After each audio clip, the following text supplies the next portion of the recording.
possible carbon monoxide issue. First responders raced to the building block's daycare, arriving to find children as young as 6 weeks old evacuated and out in the cold. The ambulance staff that we had on scene started attending to the children and triaging. Investigators say daycare workers called 911 around 3:30, saying children had headaches and felt nauseous. Testing the air inside, firefighters say they detected dangerous levels of colorless, odorless, and deadly carbon monoxide. We were seeing over 10 times the amount of acceptable level of carbon monoxide in the building. Anytime we're dealing with a pediatric emergency with multiple kids that are sick or ill, in this case, you always get a little bit nervous. Dr. Mark Grossman is an emergency room doctor at Portsmouth Regional Hospital, where 7 kids and 4 adults were treated.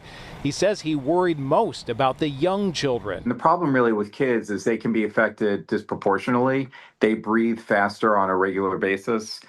Their lungs are a little bit smaller. Firefighters are now looking at gas-fired appliances and construction work in another part of the building as they try to determine how the dangerous gas made so many people sick. We will find appliances that could emit carbon monoxide, and we'll test each appliance to make sure that they're safe. Firefighters are now trying to determine if there were carbon monoxide detectors inside this daycare and if they were working. Thankfully, everyone is expected to recover.